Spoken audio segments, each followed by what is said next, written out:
Bonsoir à tous, bonsoir à toutes. Je suis ravie de vous voir ce soir, être venue assister à la conférence de Régine Sénac.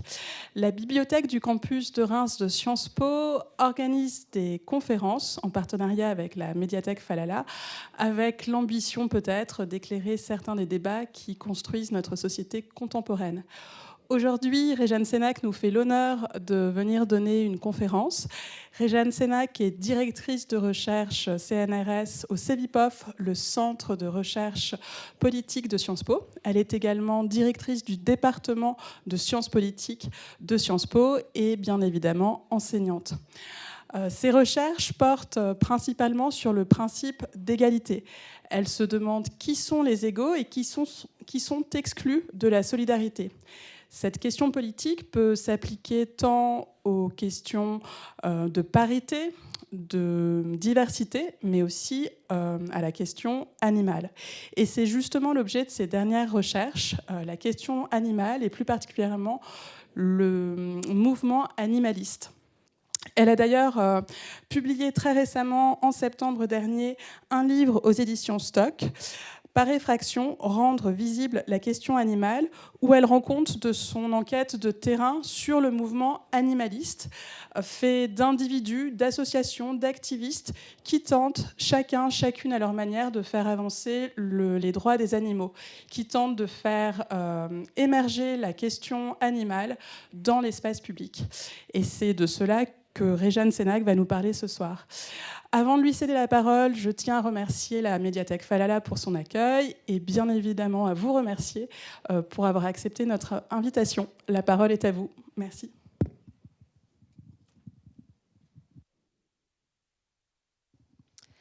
Merci beaucoup d'être ce soir présente et présent alors qu'il fait froid, que c'est la fin de journée et que je présente un sujet qui n'est pas encore considéré comme un sujet central dans notre conception du politique, au sens de ce qu'on considère comme juste, de ce qu'on intègre dans nos choix de politique publique.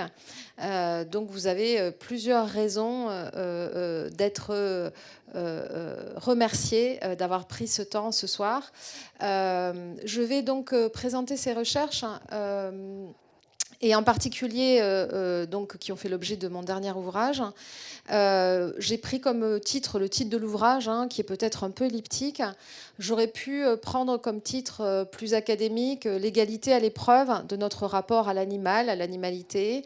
Mais j'ai préféré reprendre donc, le titre par effraction, rendre visible la question animale, parce qu'en effet, on voit bien quand j'ai fait cette enquête où j'ai interviewé 59 responsables d'associations et activistes, d'associations à la fois qui se définissent pour une meilleure, pour lutter contre la maltraitance animale ou explicitement antispécistes, on abordera ce terme.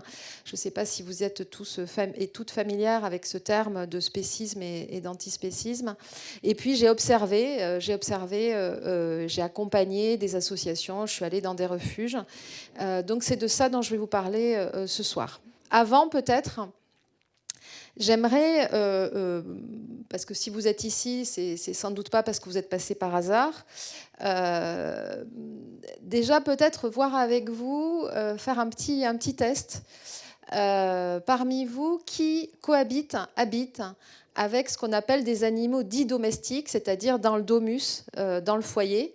Donc c'est la moitié de la population en France qui a ce qu'on appelle des animaux dits domestiques, donc des chats, des chiens. Bon, maintenant ça s'est élargi, on parle de nouveaux animaux domestiques, les NAC. Alors qui cohabite avec des animaux dits domestiques? Levez la main. Donc à peu près comme en moyenne, à la moitié, je pense.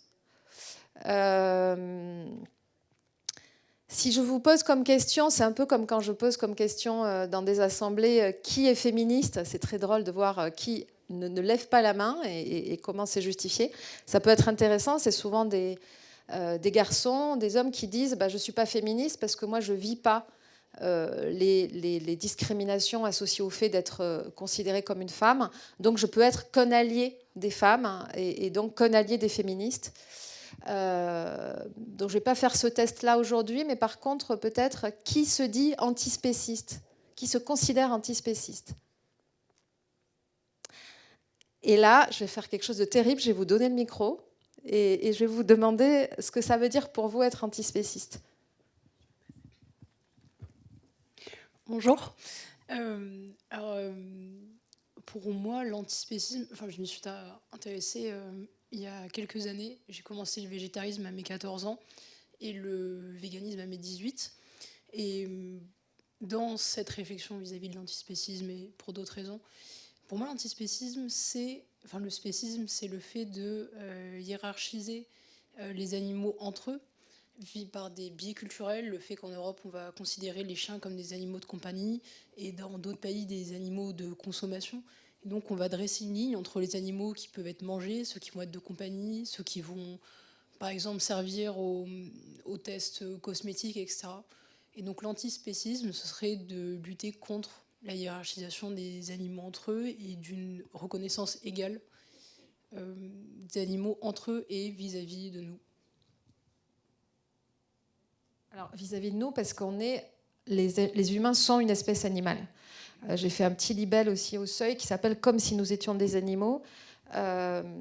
C'était une expression qui est en particulier utilisée souvent quand on veut ne pas appliquer les droits fondamentaux à des groupes d'humains, on les animalise. On a animalisé les femmes pour les sortir de la communauté politique, on a animalisé les personnes racisées.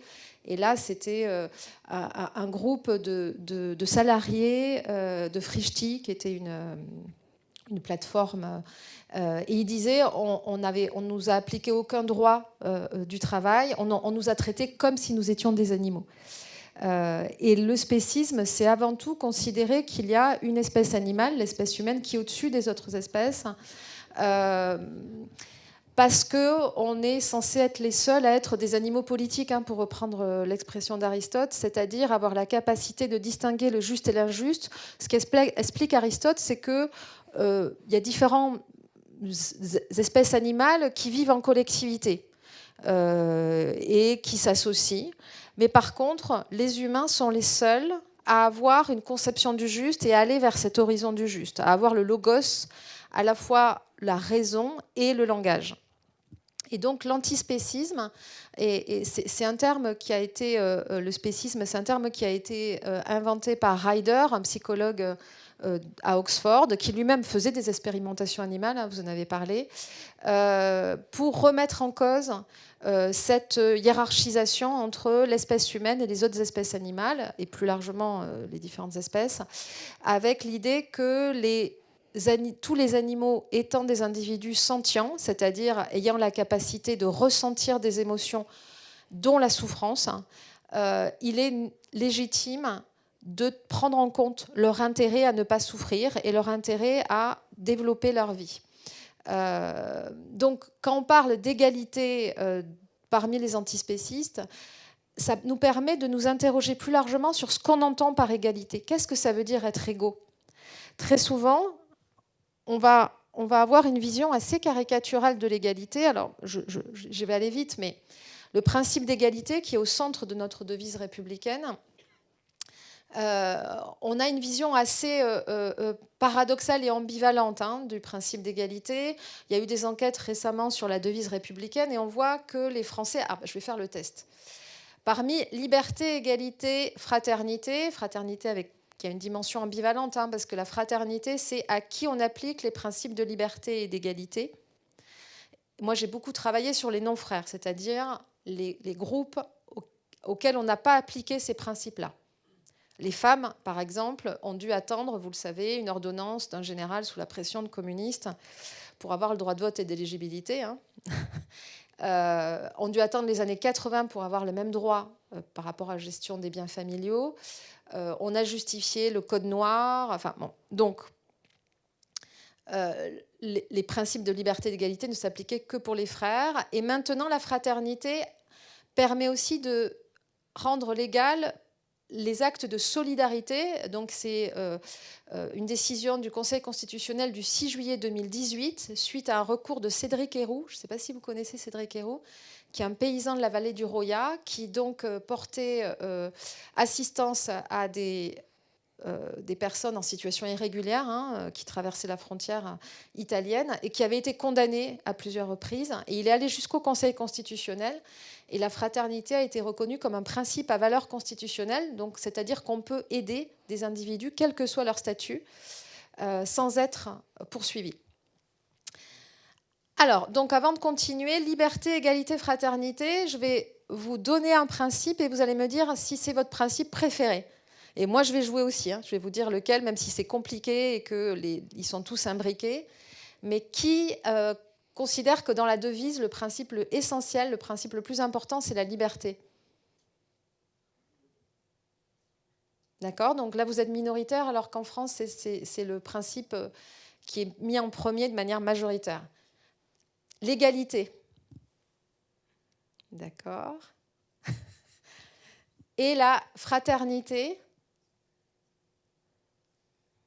D'accord. Donc on n'est pas représentatif d'échantillons français, en sachant que c'est très compliqué de savoir comment on arbitre. Moi, j'arbitre sur l'égalité parce que je considère que l'égalité comme horizon de non-domination, et non pas comme le fait de traiter de la même manière des situations différentes. L'égalité, c'est un registre politique, c'est pas la mêmeté. C'est un horizon de non-domination qui est la condition de possibilité, pour moi, de la liberté. Il y a des travaux comme ceux de Philippe Petit là-dessus. Pourquoi je vous dis ça? Je vous dis ça parce que sur la question animale, on voit bien que la question de comment traiter en égaux des individus dont on reconnaît qu'ils souffrent et qu'ils ont un intérêt à vivre, mais dans le même moment qui n'ont pas la capacité de contracter au sens classique de la démocratie libérale, d'exprimer leur consentement, voilà, ça pose énormément de questions qu'on peut se poser pour d'autres individus, pas uniquement pour les animaux non humains. Mais donc voilà, c'est vraiment un pilier, le principe d'égalité de la modernité politique, mais un pilier très ambivalent, puisque dans le même moment où on a proclamé l'égalité entre les individus, par opposition à l'ancien régime, dans le même moment, on a en réalité rendu l'application de ce principe opérant que pour une minorité de la population. Donc ça nous amène à nous interroger sur les périmètres à qui on applique ces principes, et de voir que historiquement, en effet, on a exclu toute une partie de la population, et les groupes d'individus qu'on a exclus, on les a animalisés. Et on continue. Quand le ministre de la Défense israélien qualifie les Palestiniens d'animaux, qui dit ce sont des animaux, on va les traiter comme tels, ce qu'il dit, c'est que ça justifie l'exclusion de l'application des droits humains. Donc on voit bien que là, il y a une imbrication des enjeux raciaux, sexués, environnementaux, spécistes, et que l'horizon, et on va en parler, ça peut apparaître des mots un peu lourds, mais c'est une zoopolitique, c'est-à-dire c'est une communauté politique où on intégrerait les autres espèces et où on arriverait à prendre en compte les intérêts respectifs des différentes espèces et pas seulement de l'espèce animale. Donc le principe d'égalité, c'est un principe ambivalent, puisque à la fois, c'est un principe qui est mis au centre, et en particulier au centre de la devise républicaine. Et notre devise républicaine, c'est aussi notre devise nationale. Et si vous allez encore aujourd'hui sur le site de l'Élysée, vous allez avoir le fait que cette devise, qui est une devise qui a toujours été un peu controversée, la fraternité était mise, puis n'était plus mise. Maintenant, elle est dans la Constitution. C'était la fraternité ou la mort qui a été interprétée en disant si vous ne vous soumettez pas ou si vous n'êtes pas de partie de notre communauté. Voilà, donc c'est un peu compliqué, mais en tout cas, c'est considéré aujourd'hui comme notre patrimoine national et avec une centralité de l'égalité qui est en même temps très caricaturée. L'égalité, on va dire, non mais l'égalité, ça serait traité de la même manière des situations différentes, donc on préfère l'équité, par exemple, comme principe, alors que l'égalité, si vous regardez le rapport du Conseil d'État de 1996, par exemple, ils disent très clairement que l'égalité, c'est un horizon qui justifie par exemple, le fait de mettre en place ce qu'on a appelé les zones d'éducation prioritaire ou les REP aujourd'hui, c'est-à-dire de donner plus de moyens dans les territoires où il y a plus de difficultés, en particulier d'apprentissage. Donc, je trouve que le rapport à la question animale, à notre rapport aux animaux non humains, il est intéressant parce qu'il nous pose des questions qu'on peut se poser aussi entre humains. En particulier, je vous demandais qui est féministe, par exemple, dans cette salle. On peut faire le test. Hein, on a fait. Alors, qui se dit féministe dans cette salle? Donc là, on a une grande majorité. Ceux qui n'ont pas levé la main, est-ce qu'il y en a qui veulent nous dire pourquoi? Alors très souvent, comme je vous ai dit, ceux qui ne lèvent pas la main, est-ce qu'il y a quelqu'un qui veut expliciter pourquoi il n'a pas levé la main? Si vous ne voulez pas expliciter, ce n'est pas grave, je ne vais pas vous obliger.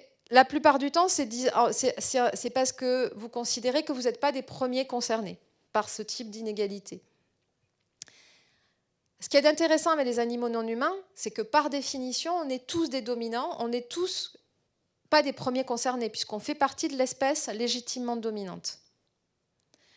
Donc, comment est-ce que ça nous amène à pouvoir faire des alliances ou pas, à pouvoir porter cette cause? Moi, j'ai fait, avant de faire cette recherche centrée sur les questions animales, j'ai fait une recherche sur la convergence des luttes, la confluence des luttes, où j'avais fait 130 entretiens auprès de responsables d'associations féministes, antiracistes, écologistes, de lutte contre la pauvreté. Et ils me disaient beaucoup que l'horizon, c'était de donner plus la parole aux premiers concernés. Et que ce n'était pas assez le cas dans les partis politiques, dans les syndicats, et que donc il y avait cette nécessité de prendre plus directement la parole. Et pour la convergence des luttes, c'est un terme qu'ils n'aimaient pas trop, convergence. Ils préféraient alliance, synergie. Et ils citaient par exemple Lila Watson, qui est une aborigène d'Australie, qui dit « Si tu viens pour m'aider, passe ton chemin.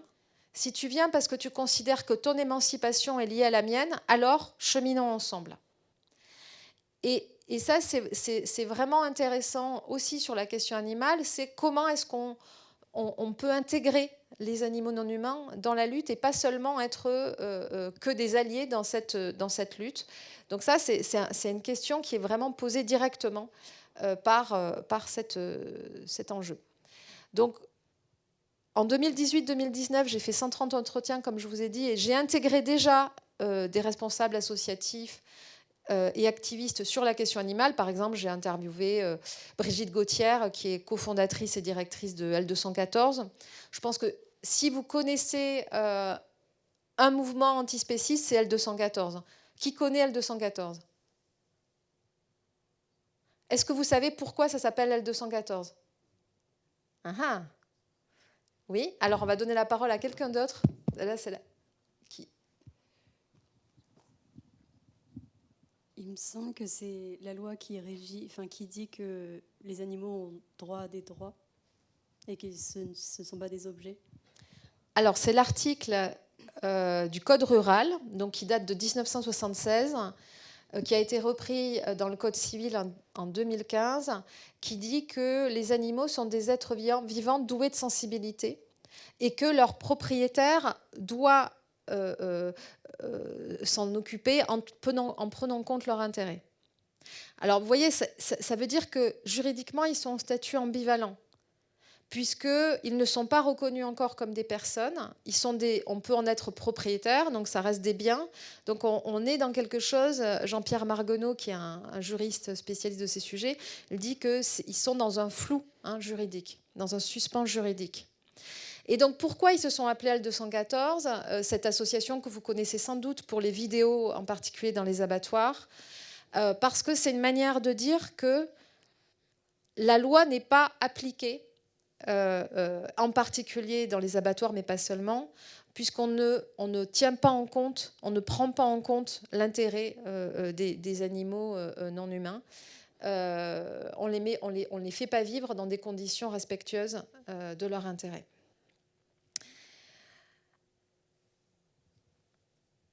Les vidéos de L214, c'est des vidéos qui ont vraiment... Je ne vais pas vous faire visionner ou regarder une vidéo. Je vous avoue que moi-même, je n'avais pas regardé de vidéo avant de suivre des mobilisations, en particulier Anonymous for the Voiceless. Je ne sais pas s'ils font ici des performances. Anonymous for the Voiceless, donc ils ont souvent un masque, ils ont des écrans. À Paris, ils se mettent à côté de Beaubourg, du centre Pompidou. Et sur les écrans, on voit en fait vraiment de la violence envers les animaux dans les abattoirs. Voilà, c'est des choses assez terribles. Et ils m'ont expliqué que dans les pays où ils n'avaient pas assez de moyens pour avoir des écrans, ils le faisaient à la Matrix. C'est-à-dire qu'ils disaient, est-ce que vous voulez la pilule rouge de la vérité ? Et si vous voulez la pilule rouge de la vérité, bah vous allez passer la caverne et vous allez voir ce qu'il y a derrière ce qu'on appelle de la viande. Et ce qu'il y a derrière ce qu'on appelle de la viande, ce qu'on appelle la dissonance cognitive, c'est des morceaux de cadavres d'animaux qui ont été tués et on abat rarement, sans douleur, ces animaux. Même si, d'un point de vue réglementaire, normalement, il faut les anesthésier, les assommer. Voilà. Je vous ai mis un extrait de L'Homme qui rit d'Hugo, parce que Victor Hugo était engagé sur différentes causes. Et en particulier, il a été le premier président de l'association anti-vivisection. Ça, c'est sans doute pas ce qu'on connaît le plus de Victor Hugo. Et je trouve que c'est intéressant parce que ça montre qu'un homme comme lui, qui s'est impliqué contre la peine de mort, voilà, qui a eu différents engagements, était aussi très sensible à ces sujets. Et donc, je ne sais pas si vous arrivez à le lire, mais c'est un passage magnifique de L'Homme qui rit. Je ne sais pas si vous avez lu L'Homme qui rit. Si vous n'avez pas lu L'Homme qui rit, j'espère vous donner envie de lire L'Homme qui rit. Et donc, L'Homme qui rit, on dit qu'il rit parce qu'il est déformé. En fait, il a été maltraité, donc il a le visage comme ça, complètement déformé. Et donc, c'est un enfant qui a été volé et qui a eu une enfance où il a été recueilli par un philosophe et un loup, qui vivait avec un loup. Et il a été vraiment recueilli et il a vécu de manière une situation assez pauvre. Hein. Et en réalité, là, il découvre qu'il est le fils d'un lord, qu'il avait été enlevé, qu'il est le fils d'un lord. Et donc, là, c'est sa première prise de parole à la Chambre des lords.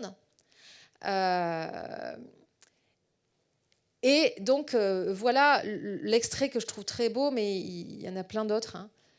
Je suis celui qui vient des profondeurs, milord, vous êtes les grands et les riches, c'est périlleux, vous profitez de la nuit, mais prenez garde, il y a une grande puissance, l'aurore.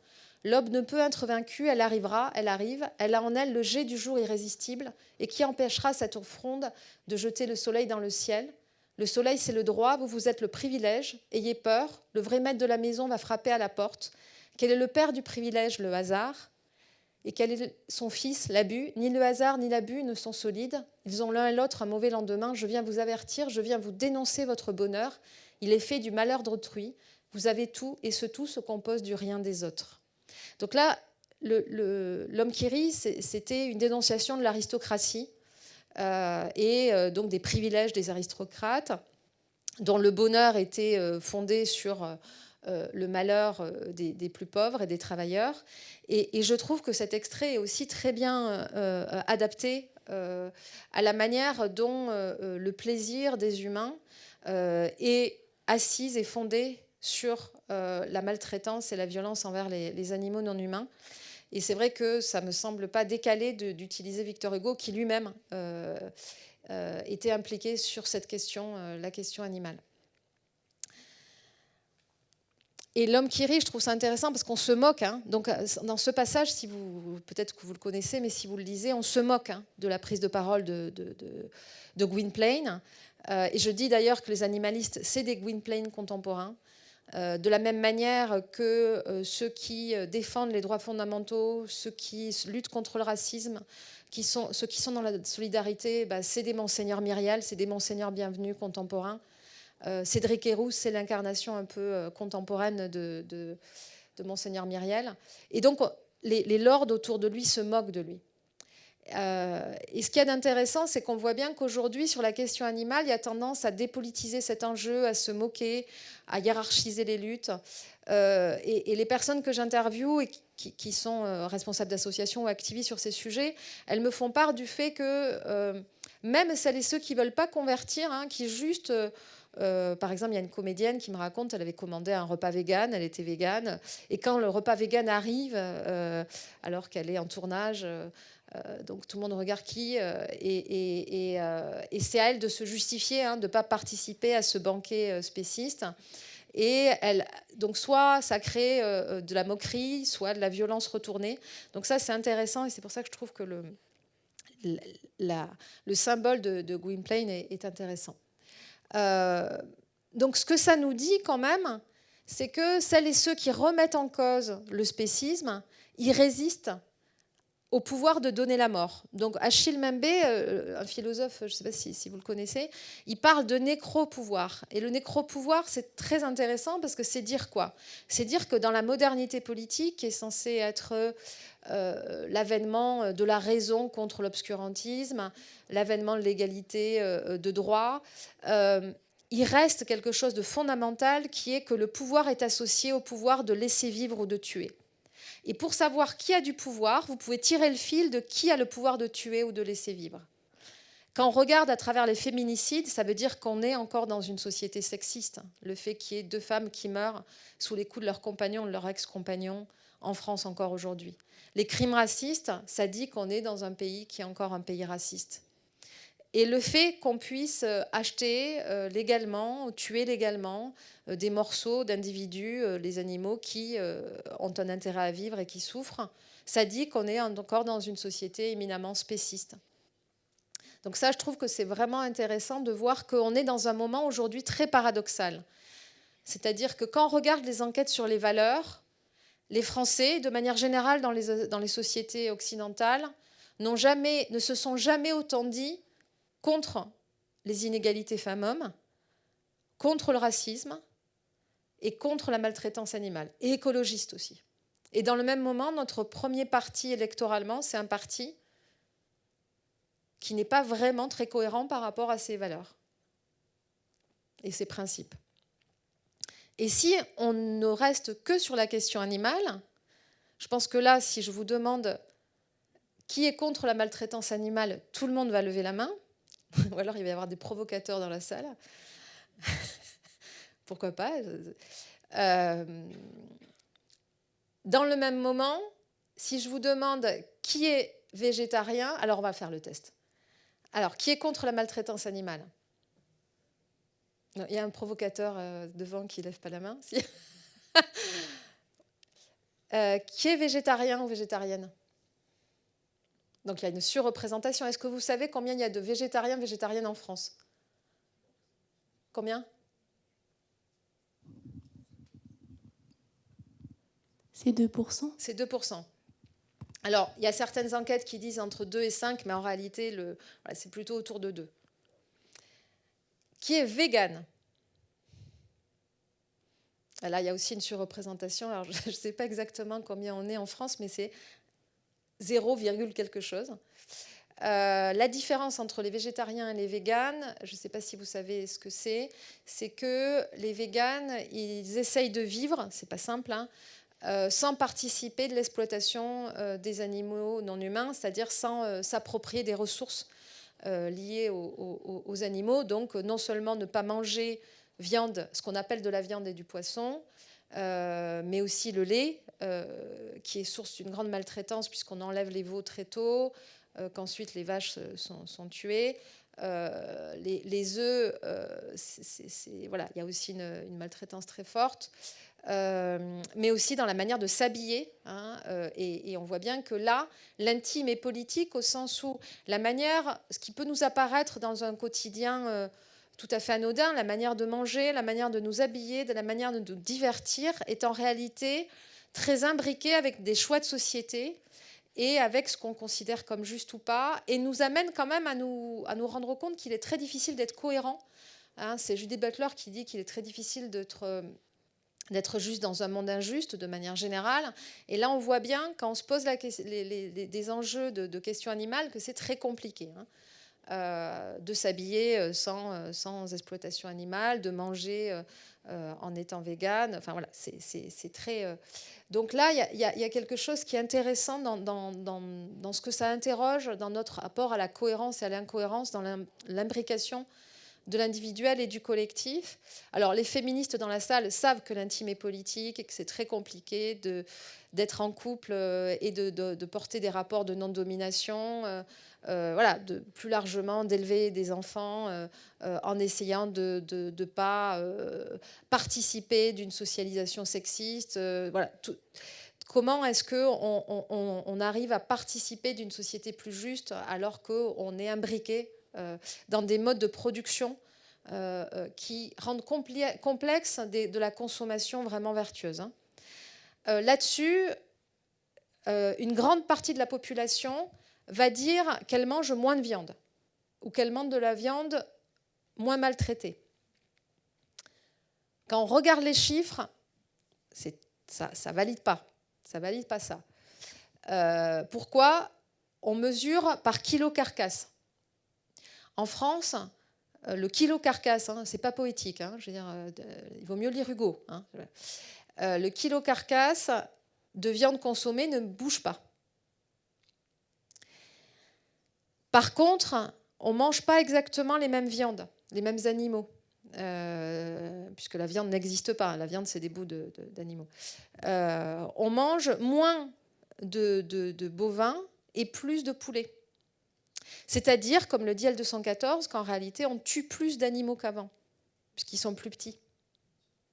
Et du poisson, bien sûr, parce que là, vraiment, les poissons, c'est un carnage. On abat 3 millions d'animaux par jour en France. Alors c'est complètement fou comme chiffre, ça devient 1010 milliards d'animaux par an. Pour le dire de manière poétique, 1000 voies lactées par an. C'est quelque chose de complètement abyssal. Donc, on vit un moment paradoxal, c'est-à-dire on se dit contre la maltraitance animale et dans le même moment, en termes de mode de production et de consommation, il y a très peu d'évolution. C'est ça que j'essaye de vous dire. Et pourquoi, dans les personnes que j'interviewe, L214 est beaucoup citée ? Parce qu'on me dit que ça a permis de casser l'omerta. C'est-à-dire que maintenant, on ne peut plus ne pas savoir, même si on n'a pas vu ces vidéos, qu'il n'y a pas de viande heureuse. Que quand on mange de la viande, c'est associé à une forme de maltraitance plus ou moins grande. Et d'ailleurs, j'ai interviewé Louis Schweitzer, que vous devez connaître peut-être. Il a eu plusieurs casquettes, hein, Louis Schweitzer. Pour les plus anciens, peut-être vous l'avez connu comme à la tête de Peugeot, je crois, c'était, ou Renault. Conseiller de Fabius, à la tête de la Haute Autorité de lutte contre la discrimination, et puis à la fin de sa vie, il a été à la tête de la Fondation Animaux, Éthique et Sciences. Et il me disait, on ne peut pas parler de bien-être animal dans l'élevage, on peut parler de moindre maltraitance. Et il a travaillé en particulier à ce qui est du label éthique, éthique animale, parce que quand on mange bio, ça ne veut pas dire qu'on participe d'un meilleur comportement vis-à-vis des animaux, hein. Alors, je vais rapidement vous brosser les deux parties qui sont les deux parties de mon ouvrage. D'habitude, à Sciences Po, on fait 3 parties. C'est rare que je ne fasse pas 3 parties, mais là, j'en ai fait que 2. Une première partie sur comment ces mobilisations, elles dénoncent en fait le spécisme et comment elles annoncent autre chose. Hein, ce n'est pas que du négatif, ce n'est pas que du renoncement, ce n'est pas que de la critique. C'est aussi annoncer une autre possibilité, une autre possibilité de vivre ensemble, de coexister, non plus en tant que propriétaire de la terre et de ses ressources. On parle, vous avez sans doute entendu parler de l'ère anthropocène, hein, et comment les humains détruisent la terre où nous habitons en s'appropriant les ressources et les corps aussi, en particulier à travers la colonisation. Et donc là, l'idée, c'est de pas seulement être des propriétaires, en particulier des animaux, mais d'être des colocataires. Comment est-ce qu'on peut être colocataire plus humble de ce que Achille Mbembe, je vous ai parlé du nécropouvoir. Lui aussi, il a à la fois cette dénonciation du nécropouvoir et puis il annonce ce qu'il appelle la communauté terrestre. Comment est-ce qu'on peut cohabiter? Et donc, c'est une autre manière d'être humain. Hein. C'est-à-dire que certaines critiques vis-à-vis de l'antispécisme disent, en fait, l'antispécisme, c'est une manière de tuer l'humanité. C'est un humanicide. Hein. J'ai lu ce genre d'ouvrage. Et là où ils n'ont pas tort, c'est que c'est une manière de remettre en cause une certaine conception de ce que c'est qu'être humain. C'est repenser la place de l'espèce humaine avec un rapport qui est beaucoup plus humble aux autres espèces, à la manière dont on habite aussi écologiquement le monde. Vous savez qu'il y a des arguments qui sont des arguments d'éthique animale, hein, pour ne pas manger d'animaux non humains, donc le fait de ne pas élever des individus pour les tuer. Mais il y a aussi des arguments qui sont des arguments écologiques. La pollution associée à l'élevage est équivalente à la pollution associée à l'industrie. Et ça, on en parle très rarement. Et quand on parlait que la plupart de la population considère qu'elle mange plus éthique, 8 animaux abattus sur 10 en France proviennent des élevages intensifs. Donc, et ça ne va pas en s'arrangeant, puisque par exemple des lois comme la loi Duplon ont autorisé des élevages encore plus grands. Donc on voit aussi au niveau européen qu'au niveau de la réglementation, alors qu'il y avait eu une pétition citoyenne qui a amené à interdire l'élevage en cage, on est en régression par rapport à ces avancées.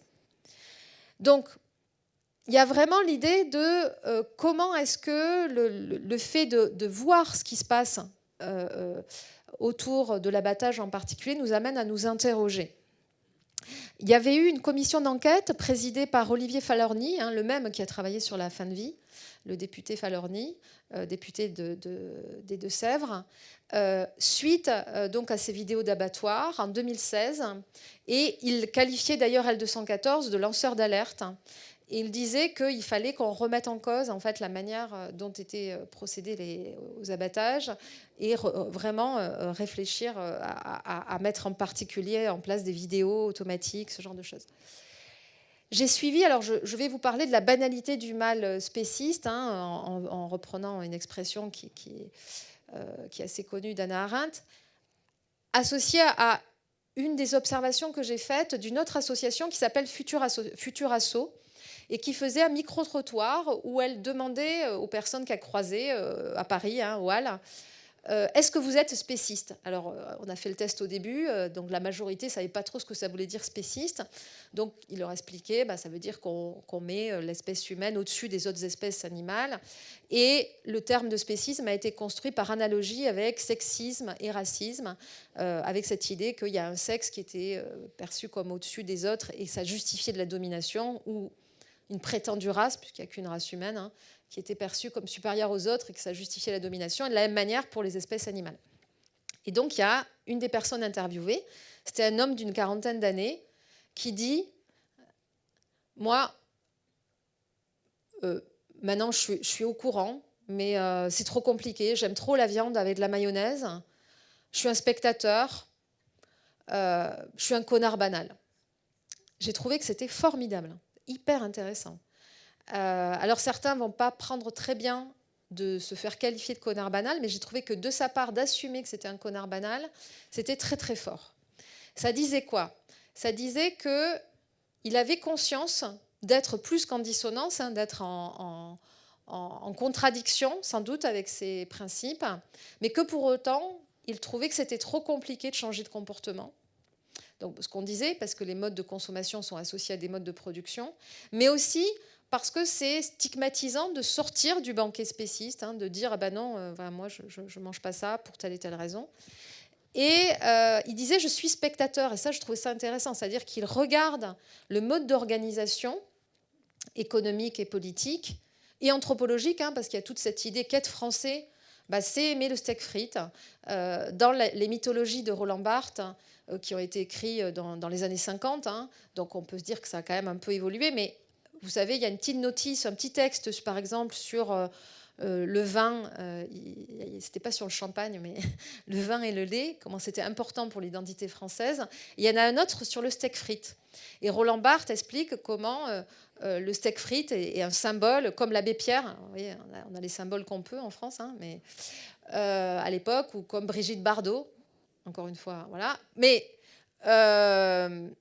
et il expliquait le steak frites, c'est cette idée que le fait de manger de la viande rouge, c'est une manière d'être puissant, de montrer sa puissance et de prendre un peu de l'animalité, voilà, d'être fort, quoi. Avec une dimension, vous le reconnaîtrez, assez virile. Et d'ailleurs, les masculinistes maintenant se filment en train de manger de la viande. Voilà. Donc, je suis spectateur de tout ce que ça dit sur c'est quoi être un homme, c'est quoi être un Français, et je ne remets pas ça en cause, mais je reconnais que maintenant, on ne peut plus faire semblant de ne pas savoir. Hein. Donc, la phase d'omerta est passée. On est maintenant dans une phase qui est une phase plus inconfortable, mais pour évoluer, il y a cette phase toujours un peu inconfortable.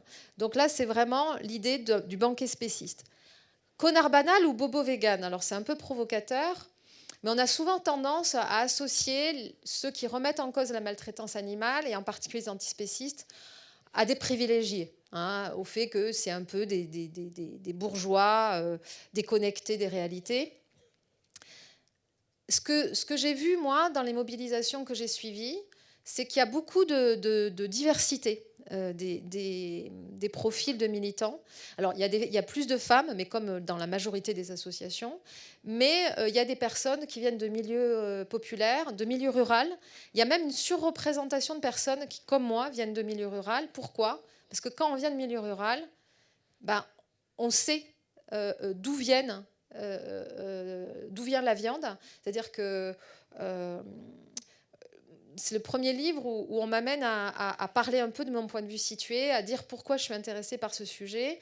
Et je raconte donc à quel moment je suis devenue antispéciste sans savoir que ça existait, ce terme, de la même manière qu'on devient féministe sans savoir forcément que ce terme existe. Moi, je viens des Hautes-Pyrénées, d'un milieu rural. J'adorais mes grands-parents qui avaient des lapins. Et moi, j'étais enfant, hein, je pense que j'avais à peu près 6 ans quand c'est arrivé, et je considérais qu'il y avait un lapin avec lequel je m'entendais un peu mieux. Je le sortais du clapier, je jouais avec lui, je l'avais appelé Pompon. Et puis, un matin, je vais pour rejouer avec Pompon, et je ne retrouve plus Pompon. Bon. Et donc, je demande à mes grands-parents où est Pompon. Pas de réponse, parce que ils ne voyaient même pas le besoin de m'inventer une histoire. Hein. Souvent, vous allez dire, il est parti, il s'est évadé, il allait voir une copine. Non, même pas. Donc, je comprends que j'ai mangé Pompon la veille. Et là, je me dis, soit mes grands-parents sont des tueurs en série, enfin, des gars, soit ils ne voient même pas le problème. Donc, c'est la banalité du mal spéciste. Hein, et j'ai ce que j'appelle, moi, un choc politique, pas un choc moral. Carole Adams, qui a écrit La politique sexuelle de la viande, elle raconte, qu'elle a eu ce choc-là le jour où elle aimait beaucoup son cheval, il est mort, elle était très, très triste, et le soir, elle mangeait son hamburger.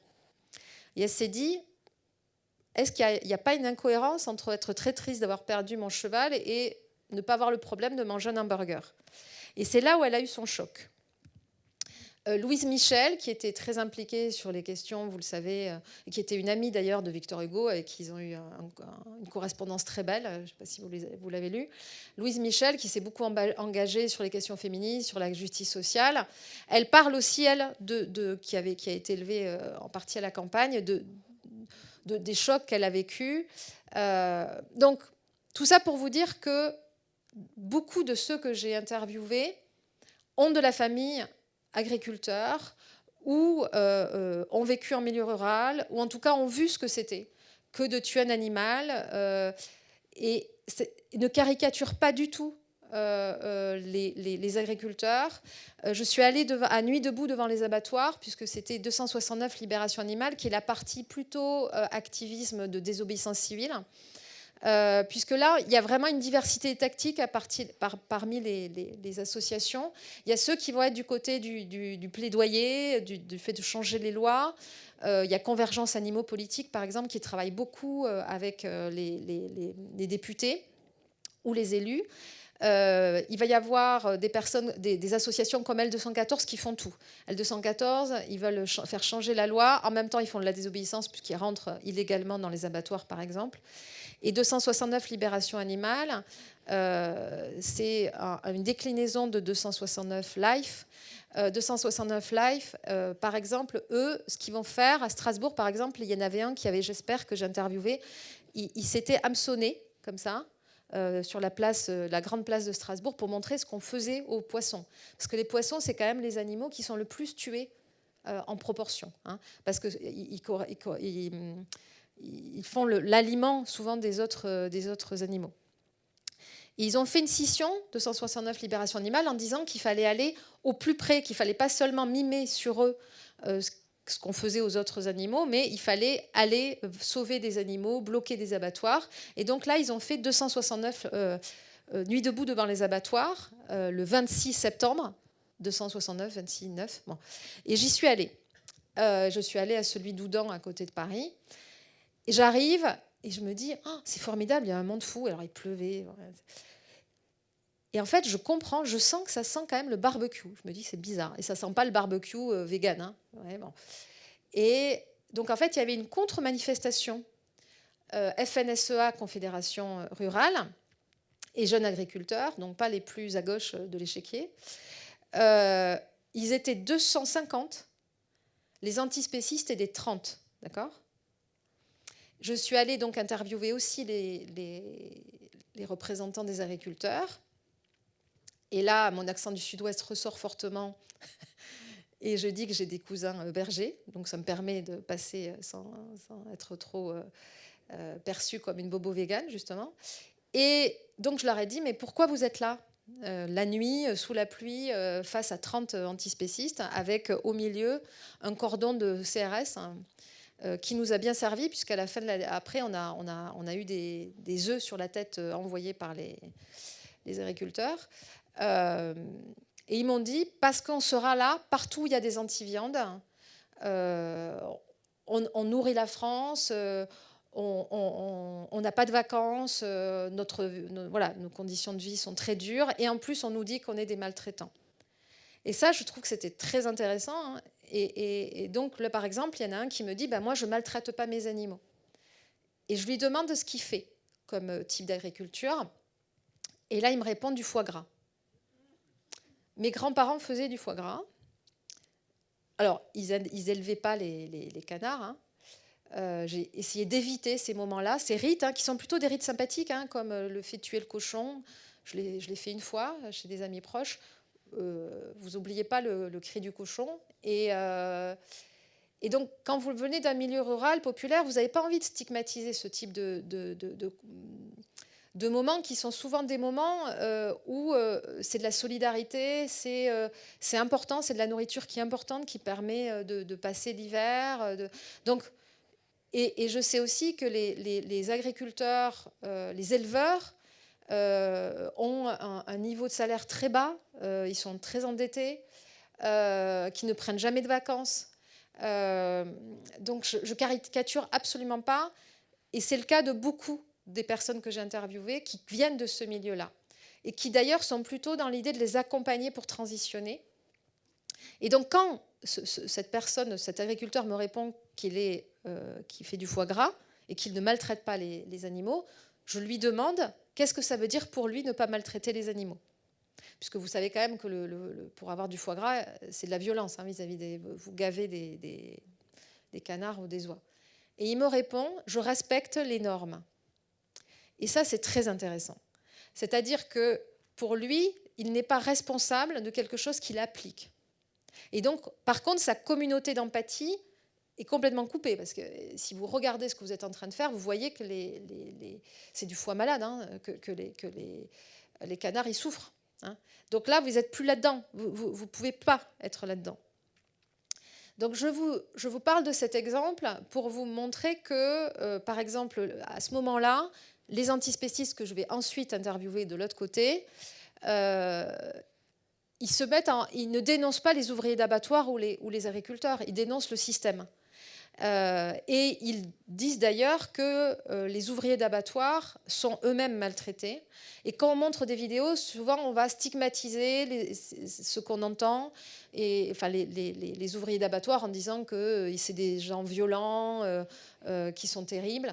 Il faut savoir que souvent ils sont obligés de consommer de l'alcool ou de la drogue pour tenir, tellement que c'est un métier qui est un métier dur physiquement, psychologiquement, et que l'enjeu, il n'est pas de stigmatiser des individus qui finissent par perdre la raison ou être dans des états très difficiles parce qu'ils font des tâches qui sont des tâches insupportables avec des cadences insupportables. Et c'est de la même manière que quand on stigmatise quelques individus en disant bah, eux, c'est des hommes violents, mais nous, on est un pays qui n'est pas violent ou qui n'est pas sexiste. Non. Tout ça, c'est structurel, c'est lié à notre éducation, c'est lié à notre système. Donc de la même manière, là, c'est vraiment caricatural de dire qu'il y a d'un côté les bobos véganes et de l'autre côté que des connards banals. Tout ça est beaucoup plus entremêlé et moi, je l'ai vraiment vu dans une vigilance très grande de la part des antispécistes de stigmatiser aucun individu et surtout pas les agriculteurs et les ouvriers d'abattoir. Par contre, les agriculteurs, malheureusement, n'entendent pas ce message et sont souvent violents. Et là, par exemple, ce soir-là, ben oui, on a pris des œufs sur la tête. Moi, à ce moment-là, j'étais de l'autre côté. Les CRS, d'ailleurs, nous ont protégés, ce qui était quand même... J'ai pris des photos, c'était un moment assez intéressant.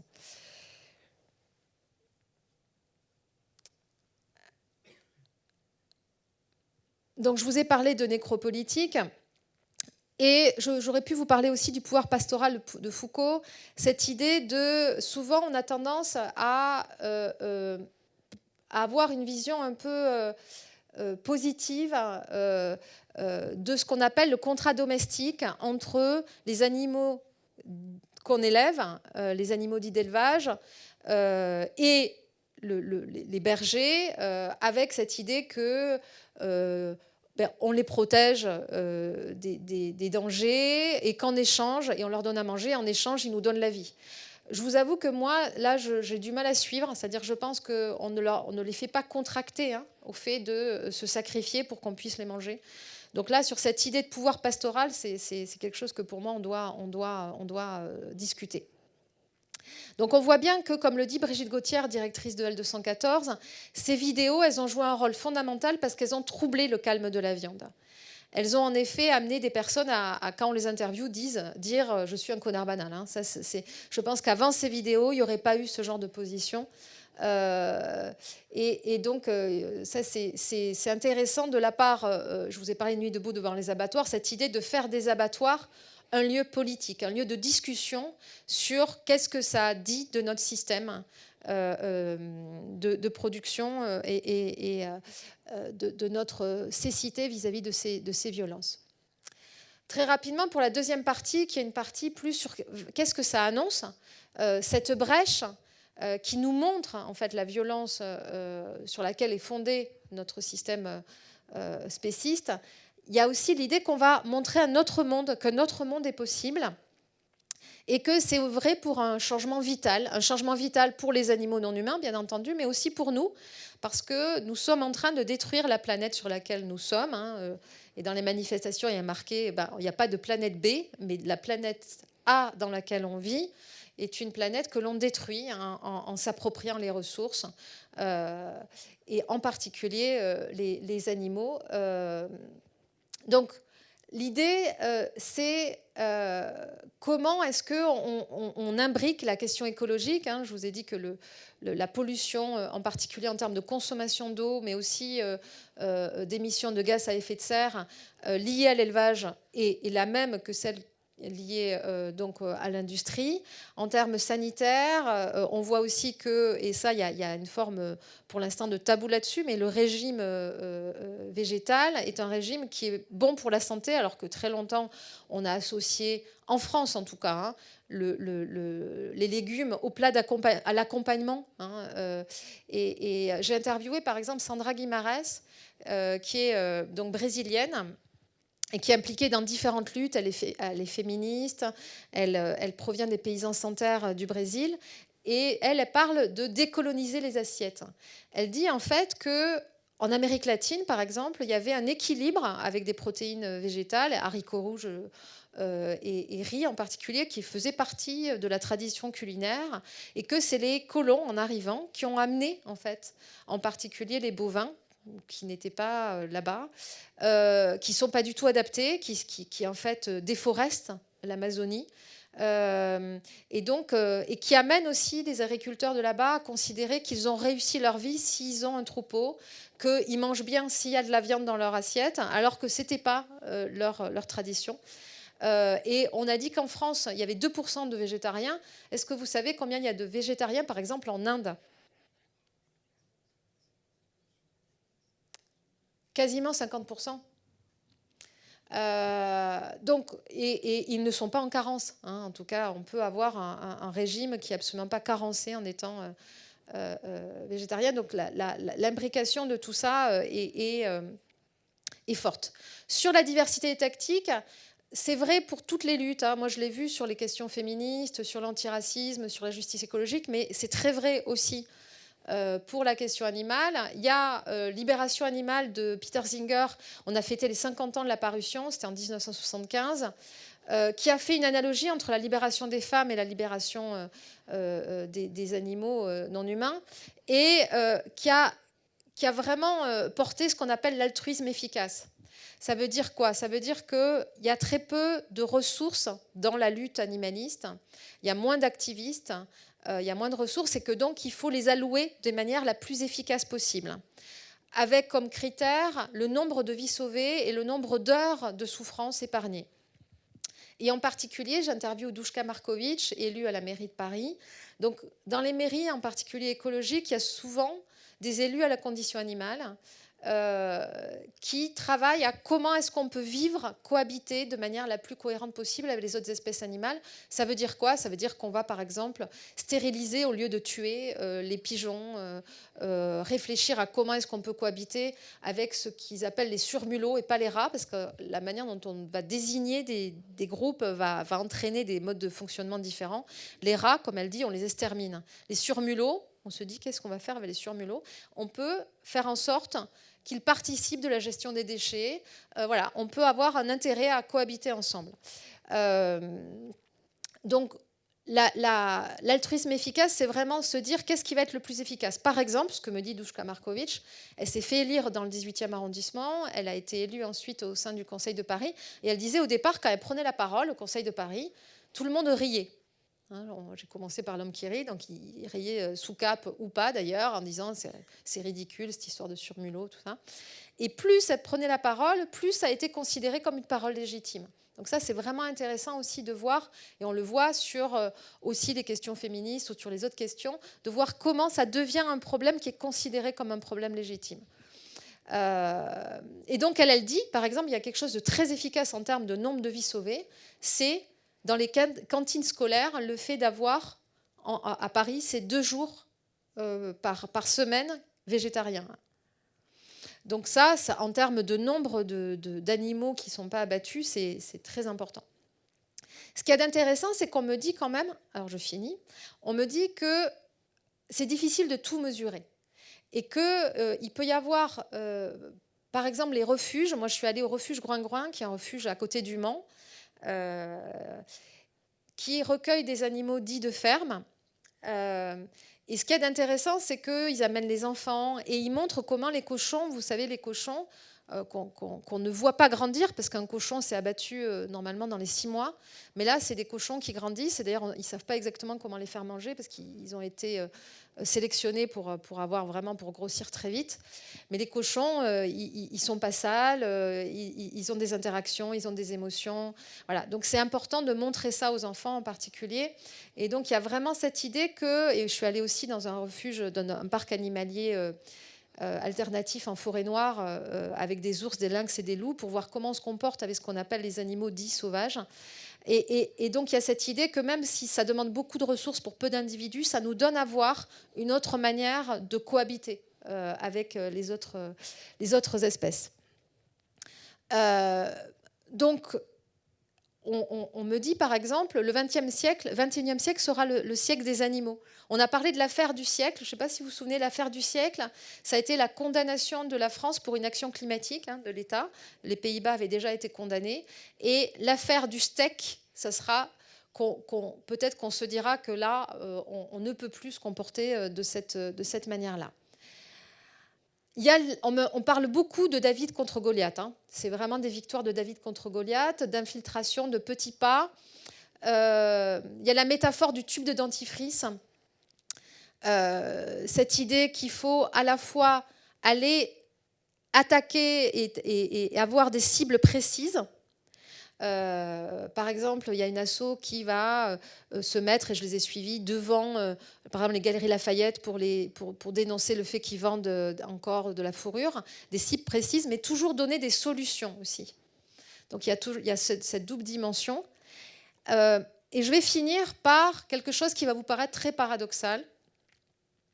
C'est qu'on me dit, en particulier Jean-Luc Daube, qui avait été enquêteur dans les abattoirs pour l'Observatoire d'assistance pour les bêtes d'abattoir, ou ABA, qui est une vieille association, mais aussi pour L214, et qui après a monté un refuge et qui me dit que lui, ça le répare. Il a l'impression de sauver d'autres animaux et de voir, et que ça lui apprend à vivre autrement, à vivre au présent, à avoir du plaisir différemment, de regarder les autres espèces animales vivre et de vivre avec eux. Et donc lui me parle d'amour, me parle de l'importance de l'amour. Et Virginia Marcus, qui a un refuge en Suisse, coexister, elle me dit, en fait, oui, c'est vrai que ça nous amène à nous demander ce que c'est qu'aimer, en particulier pour celles et ceux qui ont des animaux dits domestiques. Comment est-ce qu'on aime tout en empêchant de sortir? Comment est-ce qu'on peut vivre vraiment sans trop contraindre ceux avec qui on cohabite? Mais ils me disent aussi, ce n'est pas nécessaire d'aimer les animaux pour les respecter.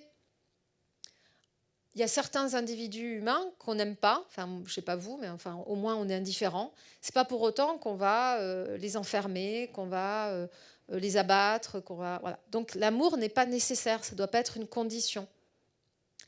Et je vais finir par l'espoir. Vous savez, dans le mythe de la boîte de Pandore, l'espérance, c'est un peu un élément paradoxal. C'est-à-dire que tous les malheurs en nous, tous les malheurs se sont envolés et il reste l'espérance au fond.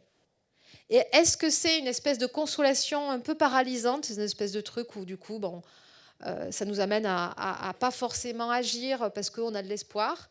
Ou est-ce que l'espoir, ça nous permet d'être acteur, d'être actif, de ne pas être spectateur? Et là, elle me dit, je l'interview, Sandra Guimarães, dont je vous ai parlé, qui vient du Brésil, et elle me dit, je vais en Amazonie avec mon épouse, qui est journaliste, pour aller voir comment un peuple qui a déjà vécu la fin du monde, donc les Indiens d'Amérique qui ont déjà été colonisés, qui ont vécu la fin du monde, ont survécu, et comment est-ce que de ce fait-là, ça peut être porteur d'espoir? Et elle me dit, je te recontacterai quand je reviens. Elle me recontacte, et elle me dit, voilà, j'ai perdu l'espoir. Je me dis, c'est la catastrophe. Et donc, je la revois et elle m'explique. Et vous allez voir que, en fait, se libérer de l'espoir, c'est émancipateur, paradoxalement. Ça veut dire quoi? Ça veut dire que quand elle est allée en Amazonie, ce qu'elle a vu, c'est une forêt en flammes. C'est des habitants qui sont souvent des habitants qui essayent d'être en cohérence, mais qui sont souvent malades, qui n'ont pas le luxe d'être écologistes. C'est-à-dire qu'eux, ils doivent avoir de la clim, ils doivent être en voiture, sinon ils ne survivent pas. Et qui ont perdu un peu l'espoir au sens où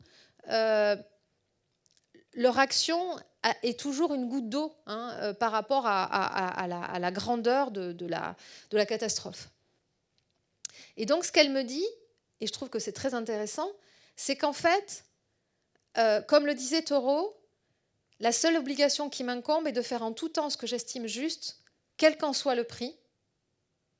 Donc Thoreau, on dit que c'est le père de la désobéissance civile. Il avait refusé de payer ses impôts aux États-Unis parce qu'il ne voulait pas contribuer à l'esclavage et à la guerre contre le Mexique. Il a été emprisonné qu'une nuit parce que sa grand-tante a payé. Voilà. Donc là, en termes de grands gestes, des fois, c'est moyen. Et on peut rajouter, quel qu'en soit l'impact. C'est-à-dire qu'aujourd'hui, face à l'ampleur de l'urgence écologique, sociale, face aux résistances, voire à la folie du monde, on peut se dire que tous nos actes sont inutiles. Et ça peut paralyser l'action. Et ce que me dit Sandra Guimarães, et je trouve très intéressant, et je finis par ça mon livre, et je voulais finir par ça mon intervention, c'est qu'en fait, la fin de l'espoir, ce n'est pas la fin de la lutte pour l'émancipation partagée. C'est se dire qu'il ne faut pas qu'on attende de savoir quel impact on va avoir pour agir. Et quand il me parle de diversité tactique, le critère, c'est de dire où est-ce que je me sens le plus efficace, où est-ce que je me sens le plus à l'aise. Est-ce que je me sens plus à l'aise à faire du plaidoyer, à faire une performance, à faire un blocage d'abattoir ou à être dans un refuge ou à monter un refuge. Ce n'est pas forcément en nombre de vies sauvées le plus efficace, mais c'est là où moi, je serai le plus efficace. Et donc, il y a vraiment cette idée qu'il faut y trouver aussi une forme de joie, une forme de ressort, et que c'est à cette condition donc on va pouvoir continuer à porter cette émancipation partagée.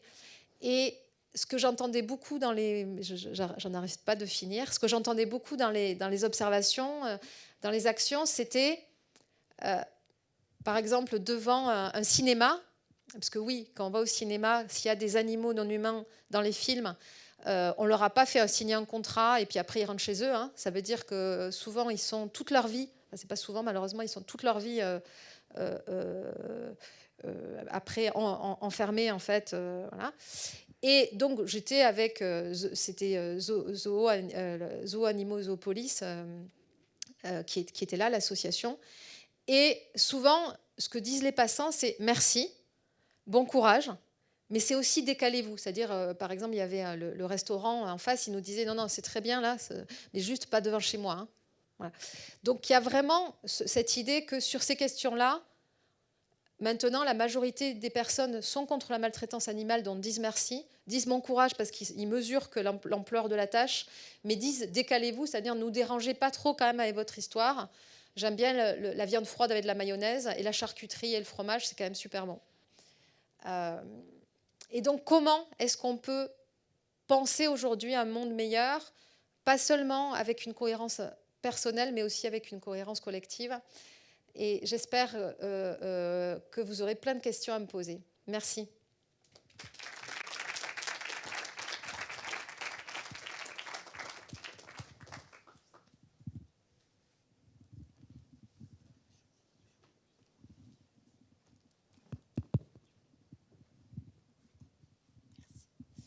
Bonsoir madame, merci pour cette conférence. Je suis étudiante à Sciences Po et j'avais réfléchi à lancer une association pour le bien-être animal ou pour sensibiliser à cette cause. Mais ma peur, c'est que j'ai l'impression que ce sujet intéresse seulement les personnes qui sont déjà végétariennes ou véganes. Et je me demandais comment mobiliser des personnes ou attirer la curiosité des autres. Parce que généralement, j'ai l'impression qu'ils n'ont pas envie de de s'exposer à ça, parce que c'est quand même assez violent, et d'être mis face à leurs contradictions. Donc, je voulais savoir si vous avez des conseils et comment vous faites, vous, pour même juste essayer d'établir le dialogue avec les non-végétariens, les non-véganes. Alors, vous voyez la question que vous posez, et j'entends de dire il ne faut pas que ce soit seulement un entre-soi de convaincus. Malheureusement, c'est le cas de toutes les associations. C'est-à-dire que les associations féministes, ça va être des féministes qui vont être dans ces associations. Les associations à Sciences Po autour de différentes thématiques ou des différents enjeux, c'est souvent les convaincus. Ce qu'il y a quand même d'intéressant, c'est que ça va vous permettre de faire des activités, de faire vivre ce sujet, de pouvoir inviter, de faire du lien peut-être avec d'autres associations. Et de la même manière que Douchka Markovic, élue donc à la mairie de Paris, me dit au début, j'apparaissais vraiment comme l'animaliste étrange du groupe, mais à force que les gens entendent, ils ont pris en considération ce sujet. Donc je pense que c'est vrai que c'est important d'exister pour participer à la conversation associative, académique, même au niveau universitaire. C'est un sujet qui est assez peu analysé. En tout cas, nous, on a un réseau au CNRS, l'Observatoire de recherche sur la condition animale, ORCA, qui regroupe différentes disciplines. Moi, je suis politiste, mais il y a en psychologie, en médecine, enfin, dans toutes les disciplines. Et on voit que c'est important, en fait, de faire vivre ces sujets. Donc moi, je vous inviterai vraiment à le faire. Et j'entends votre volonté d'ouvrir. Mais là, par exemple, dans les personnes que j'ai interviewées, dans les associations que j'ai interviewées, il y a des associations explicitement qui se définissent comme antispécistes, comme L214, Projet Animaux Zoopolis, 269 Libération Animale, 269 Life. Mais il y en a d'autres qui, comme la SPA, j'ai interviewé le président de la SPA ou la présidente Réa Hutin de 30 millions d'amis. Enfin, pour les plus anciens parmi vous, vous avez sans doute regardé 30 millions d'amis. Et elle dit d'ailleurs, la génération de 30 millions d'amis, c'est ceux qui ont préparé L214. C'est parce qu'on a on a eu cette sensibilité au rapport avec les animaux qu'on est choqué aujourd'hui aussi par ça. Et donc, vous pouvez tout à fait aussi associer des personnes qui ne sont pas forcément antispécistes, mais qui sont sensibles à ces questions-là.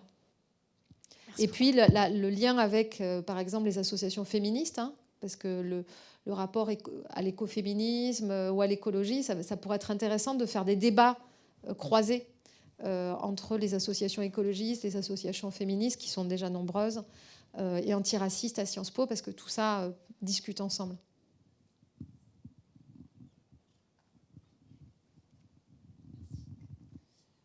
Bonsoir, merci beaucoup. Je pense qu'on est beaucoup de Sciences Po ici, du coup je vais vous remettre une couche. À Sciences Po, on nous apprend beaucoup à ne pas penser que le capitalisme, le patriarcat sont des choses qui sont innées ou qui ont toujours existé. Et au contraire, on nous apprend qu'il y a eu des moments critiques qui ont changé le cours de l'histoire. Et je me demandais si, au cours de vos recherches, vous aviez connaissance d'un moment comme ça pour le spécisme, un moment qui aurait changé la relation entre les humains et les animaux, ou si c'était plus spécial, je ne sais pas. Merci. Alors, moi, je ne suis pas historienne, il y a des travaux d'historiens là-dessus. Ce qui est certain, c'est qu'on voit qu'en termes d'élevage en particulier, alors les animaux non humains, ils ont eu un rôle, par exemple, ils ont été utilisés à la guerre, ils ont vraiment été utilisés comme des outils, des ressources à différents moments historiques. Et d'ailleurs, il y a une forme de reconnaissance assez faible encore, mais du rôle des animaux, des chevaux en particulier, pendant la guerre. Mais vraiment, l'ère industrielle a amené, de la même manière que pour l'Anthropocène de manière générale, mais le Capitalocène a vraiment monté en puissance en termes d'exploitation animale, puisque là, on est dans une logique d'élevage intensif. Après, on voit bien qu'il y a une dimension anthropologique dans le rapport aux animaux non humains. Et comme vous le disiez d'ailleurs au tout début, en fonction des pays et des périodes, on va avoir des espèces animales qu'on va associer ou pas au sacré, qu'on va considérer comme des animaux dits domestiques, qui seront interdits à manger ou pas. Enfin, voilà, donc vous voyez, il y a vraiment quelque chose qui est aussi pas qu'occidentalocentré sur ces enjeux. Et ça, c'est vrai que c'est intéressant de mêler avec une perspective historique. Bonsoir, pardon. Je ne suis pas étudiante à Sciences Po, je ne suis pas professeure non plus. Je suis désolée, j'ai raté le début de votre conférence, donc peut-être que la question que je peux poser, vous l'avez traitée. C'est par rapport à l'aspect culturel de l'alimentation. Est-ce que vous avez interviewé des restaurateurs, des cuisiniers, des gens donc, dont le métier est de cuisiner la viande animale? Je pense en particulier à Alain Passard, qui était un très grand chef parisien et qui, à un moment donné, n'en pouvait plus dans ses cuisines de tuer de la viande et passait à une cuisine végétarienne Donc tout le monde lui avait prédit qu'il allait perdre toutes ses étoiles, et pas du tout. Le restaurant existe toujours. Voilà. Donc je me demandais si vous aviez interviewé ces gens-là pour la rupture du steak frites dont vous parliez, commence à faire son chemin dans ces métiers-là en particulier. Alors Alain Passard, on parle de lui comme une exception, hein. C'est un peu l'exception qui confirme la règle. C'est comme quand on cite les femmes qui sont à la tête d'entreprises du CAC 40, il y en a une, voilà. Et donc là, il y a Alain Passard. Je suis très contente qu'il y ait Alain Passard qui justement a dit récemment qu'il ne cuisinerait plus de ressources animales, enfin de produits animaux. Mais on voit bien qu'il reste très minoritaire. Vous avez raison, l'alternative végétale se développe, et pas qu'au niveau de la grande cuisine. Alors, je ne les ai pas interviewés, hein, parce que moi, j'ai interviewé des responsables d'associations et des activistes, mais ça aurait pu être intéressant. J'ai par contre fait un débat avec un boucher, par exemple, ça c'était intéressant aussi. Mais ce qu'on voit, c'est qu'il y a l'alternative végétale qui se développe aussi au niveau de l'agroalimentaire. Vous avez dû voir à la fois des marques spécifiques comme La Vie, mais aussi Erta, par exemple, qui, là, je ne sais pas si vous avez vu, fait de la publicité pour du jambon fait à base de lentilles, de pois chiches. Et ce qu'il y a d'intéressant, c'est qu'on voit là qu'en effet, en termes d'offres, ça se développe un peu, et il y a une forme de ce qu'on peut appeler une ruse néolibérale, c'est-à-dire que le capitalisme va peut-être nous sauver, ou pas d'ailleurs, mais avec l'idée que si ça devient rentable d'avoir... Alain Passard, c'est plus une position sans doute éthique, hein, mais il y a aussi plus largement le fait de faciliter la vie de la population au sens large. Et d'ailleurs, une des observations là d'Anonymous for the Voiceless, il y a une mère de famille qui dit oui, moi la maltraitance animale ça me choque, mais voilà, j'ai 3 enfants, je rentre tard, j'ai pas beaucoup de moyens, et ben oui, je fais du steak haché frites, je fais voilà. Et maintenant on peut faire du steak végétal frites, on peut faire des fausses saucisses, enfin des saucisses végétales. Alors on peut critiquer le fait d'employer les mêmes termes, mais quand même en termes de facilité, hein, ça permet que ça soit ouvert à un plus grand nombre. Donc oui, il y a des brèches, je suis d'accord avec vous. Il y a des brèches qui n'existaient pas et il n'y a pas si longtemps. Et ça montre justement qu'on on ouvre à d'autres possibles, aussi bien en termes d'imaginaire gustatif, ou pour montrer que ça peut être de la grande cuisine, comme le fait Alain Passard, mais aussi ça peut être de la cuisine quotidienne, facile à faire, parce que jusqu'à présent, il fallait quand même savoir cuisiner, c'était un peu compliqué, hein, de faire des alternatives végétales. Donc moi, je trouve ça très bien qu'il y ait une possibilité de manger, par exemple, de la mousse au chocolat à base de lait de coco, qui est très bonne. Voilà, bon. Donc c'est intéressant, et vous avez raison de l'aborder. Vous devez sans doute le voir, vous, au quotidien, quand vous allez faire vos courses. Il y a de plus en plus d'alternatives, mais ça reste minoritaire, hein, quand même. Donc ça avance, mais ça avance doucement. Et on a encore un modèle d'alimentation équilibrée quand même, avec un plat principal qui est plutôt autour de la viande et du poisson. Mais ça avance aussi, comme je le disais, dans les cantines. Voilà. Bon, donc il y a des choses qui avancent.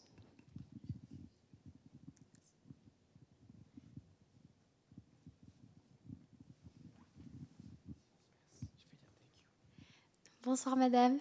Je me posais une question sur la hiérarchisation des causes féministes, par exemple. Je pensais que ça me touchait davantage par rapport à la cause animale.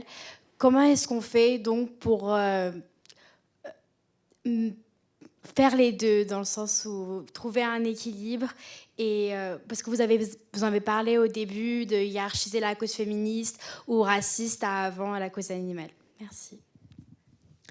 Alors, la question de la hiérarchisation des luttes, elle est centrale et récurrente dans toutes les mobilisations de gauche. Et on a eu vraiment cette idée qu'il y avait une lutte première, prioritaire, qui était la question sociale, plutôt.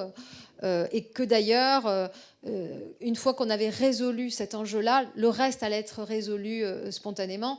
Et en particulier, le mouvement socialiste historiquement, enfin communiste, avec cette idée que les féministes étaient plutôt des bourgeoises en fait, et que donc les prolétaires, les ouvrières devaient se concentrer sur la question sociale, et que spontanément ensuite elles allaient être l'égalité allait les toucher aussi. Bon, l'histoire n'a pas montré exactement cette résolution-là. Donc justement, l'histoire nous amène à voir à la fois qu'il y a une imbrication. Par exemple, parmi les plus pauvres, c'est plutôt des femmes. C'est des femmes. Il y a une surreprésentation des femmes et des personnes d'origine étrangère. Et c'est eux aussi qui subissent le dérèglement climatique, à la fois dans le sud global, mais même quand on avait vu, par exemple, ce qui s'était passé en Espagne à Valence, c'était les quartiers populaires qui ont été les plus touchés. Donc voilà, il y a le scandale du chlordécone dans les Antilles, puisque c'était un pesticide qui était interdit en France métropolitaine, mais encore autorisé dans les Antilles, et qui a empoisonné les sols, mais aussi les corps, avec un niveau de cancer élevé. Donc on voit que tout ça est imbriqué de la même manière sur la question animale. Et donc comment est-ce qu'en luttant contre les violences faites aux animaux non humains, plus largement, on baisse le niveau de tolérance vis-à-vis des violences? Ça, c'est un vrai sujet.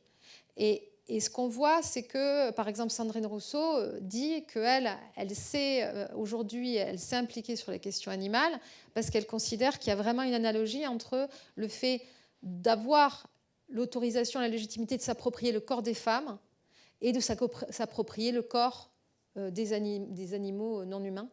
Et Pythagore, déjà, alors vous allez me dire que je fais un grand écart entre Sandrine Rousseau et Pythagore, vous aurez raison, mais Pythagore disait « Tant qu'on maltraitera ou on tuera des animaux, on s'entretuera ». Donc, et c'était aussi l'analyse de Tolstoï, d'Hugo, de plein d'autres. Et un certain nombre d'anarchistes aussi ont été très sensibles à cette question-là, avec vraiment cette idée de comment est-ce qu'on se positionne vis-à-vis des violences et de la tolérance vis-à-vis des violences, vis-à-vis des plus vulnérables. Et que c'est un peu un crash test de voir comment est-ce que, vis-à-vis des groupes par rapport auxquels on est légitimement dominant, on est légitimement privilégié. Vous pouvez sans être poursuivi. Alors, vous pouvez maintenant être poursuivi, et d'autant plus avec la loi de novembre 2021, si vous maltraitez les animaux dits domestiques. Mais par contre, les animaux d'élevage, il est légal de les tuer. Et donc, la manière dont on va se comporter vis-à-vis d'individus qui sont vulnérables, qui sont à notre merci, est une manière plus largement de gérer le rapport à la violence et à la légitimité de la violence dans nos sociétés. Et donc, on voit bien que là, on imbrique la remise en cause des violences vis-à-vis des femmes, des personnes racisées, des pauvres, des animaux non humains. Donc voilà, tout ça est vraiment partie prenante. Et au lieu de le voir en termes de hiérarchie, le voir en termes de synergie et de continuum est une manière peut-être à la fois plus douce et plus efficace de l'aborder, même si les personnes que j'interviewe me disent bien, et souvent les antispécistes sont dans d'autres associations ou ont été dans d'autres associations, ont été féministes, ont été dans la lutte contre l'homophobie, contre le racisme, sur la question sociale. Et ce qu'ils disent souvent, c'est qu'ils s'impliquent dans la question animale parce qu'ils ont l'impression que c'est là où il y a le moins de bataillons, il y a le moins de personnes qui s'impliquent, et que donc ils vont là où ils se sentent le plus utiles. Mais c'est pas rare qu'ils soient dans d'autres activismes. Mais c'est vrai que ça peut être un angle mort de la lutte. J'ai interviewé la porte-parole d'Attac, et ça c'est très intéressant. Elle m'expliquait que chez Attac, je ne savais pas du tout, maintenant tous les moments conviviaux, avant c'était charcuterie, fromage en gros, et maintenant c'est que vegan. Parce que, alors elle me dit, on a acquis ça, c'est-à-dire de dire c'est pas logique de se battre contre les violences, contre les inégalités, de porter un monde alternatif et de manger de la viande quand on est en convivialité. Mais elle me dit c'est aussi une manière de dire bon c'est bon là, on mange plus de la charcuterie, mais selon elle, c'était pas assez discuté vraiment en termes politiques centrales, en termes de mobilisation. Mais en tout cas, c'est vrai que c'est des sujets qui sont aussi discutés de plus en plus dans les autres causes Et ça, c'est vraiment intéressant. Et par exemple, l'attaque, moi, je ne savais pas du tout qu'il y avait eu cette discussion interne et qu'en particulier, ça avait débouché sur changer l'alimentation commune, enfin, ces moments de convivialité. Alors, si vous allez à la fête de l'UMA, on n'y est pas. Hein, je veux dire, la fête de l'humanité, il y avait eu un stand d'L214 avec des saucisses véganes qui avaient été, de ce fait-là, très vite pris d'assaut. Mais on voit bien que là, le rapport à la question animale, et Fabien Roussel, que je n'ai pas interviewé, mais je ne désespère pas, je ne sais pas si vous avez... il avait opposé la gauche barbecue et la gauche Cogent. Alors Cogent, il faut savoir ce que c'est. Hein. Il faut vraiment... Cogent, c'est une chaîne donc qui est perçue comme très bobo, hein, où il n'y a pas que du végétarien d'ailleurs, mais donc c'est opposé en fait, justement de dire que c'est un peu incompatible, qu'il y a le peuple qui mange de la viande et qui en est fier, et puis après il y a les bourgeois de la gauche qui eux sont végétariens, voire véganes. Donc je trouve que c'est une vision qui est caricaturale et qui n'est pas très constructive. Je ne sais pas si j'ai répondu à votre question.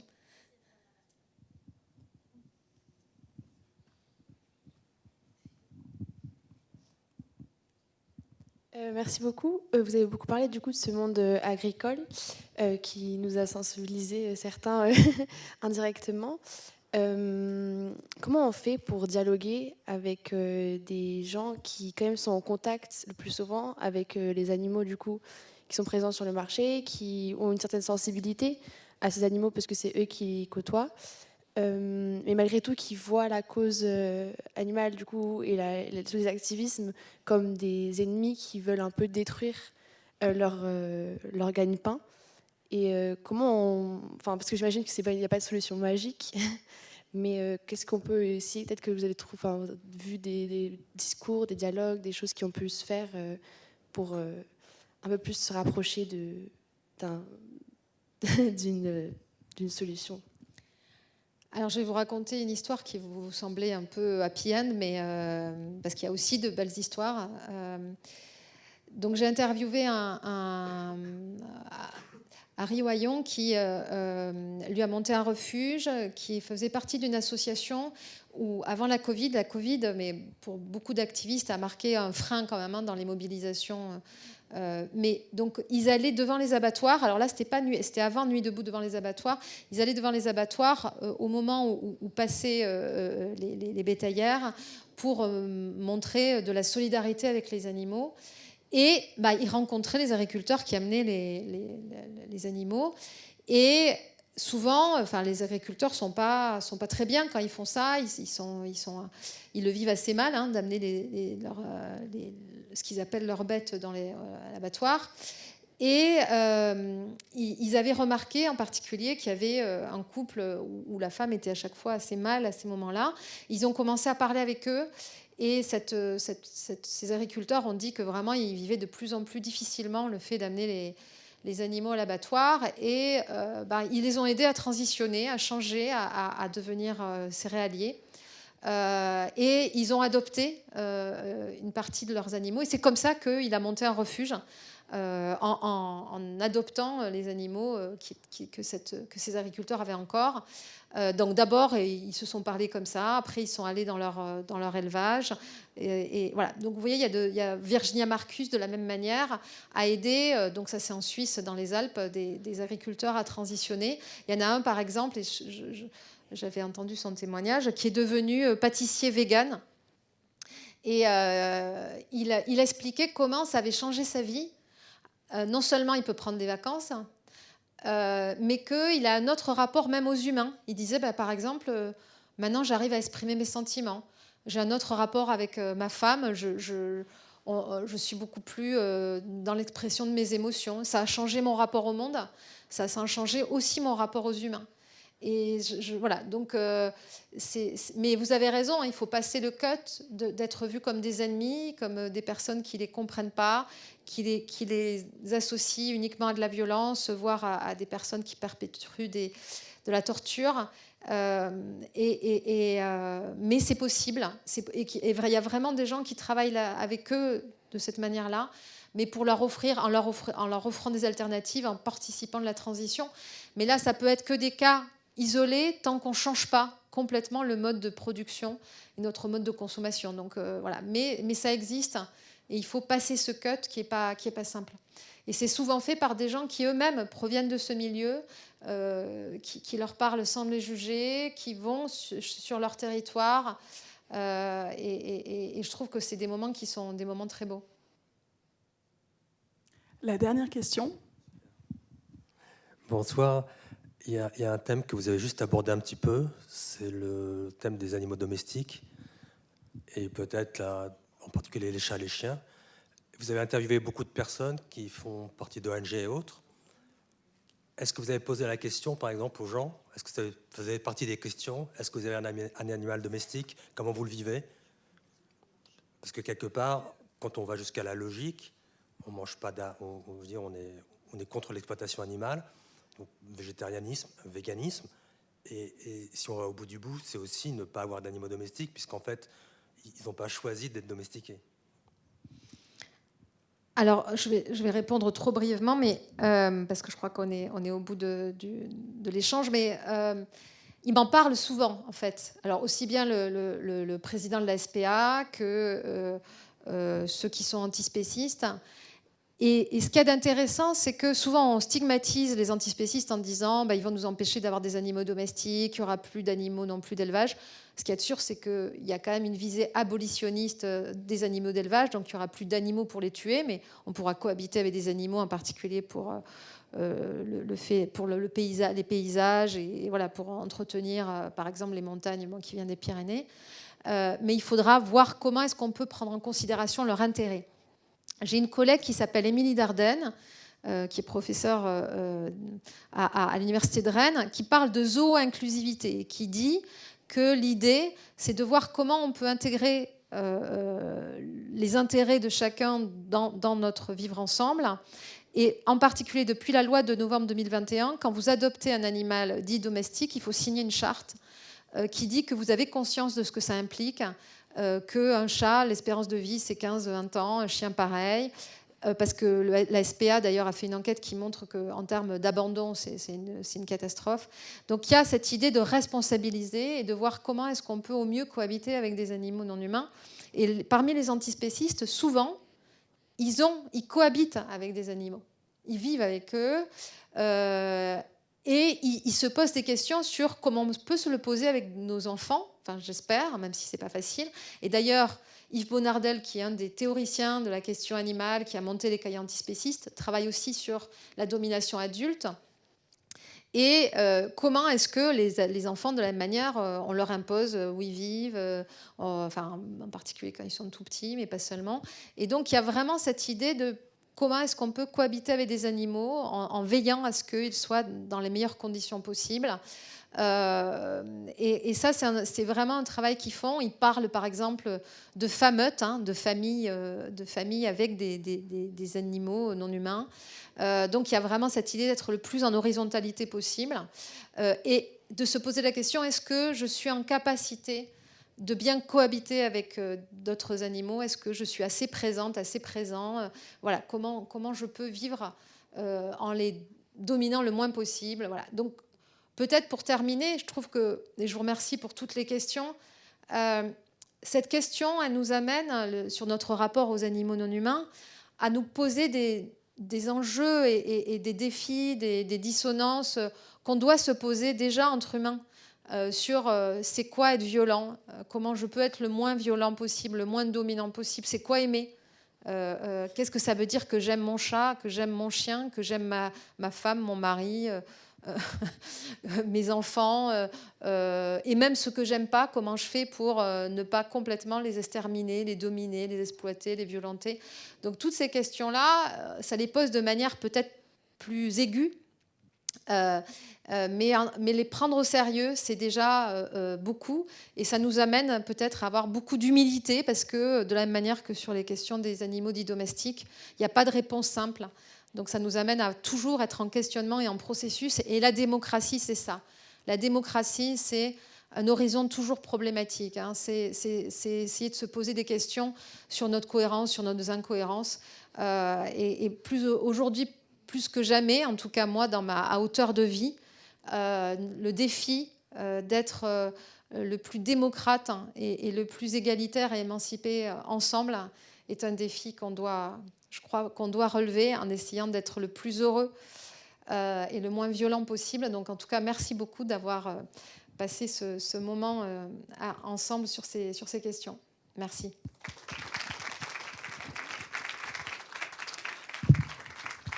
Merci à vous, Réjeanne Sénac, pour cette intervention passionnante. Merci à vous d'être venu assister à cette conférence. Je vous laisse simplement avec l'annonce de la prochaine conférence organisée ici à la médiathèque Falala, celle de la sociologue Marta Dominguez Folgueras, qui va nous parler du partage du travail domestique et parental, de charge mentale et de maternité intensive. Merci, au revoir.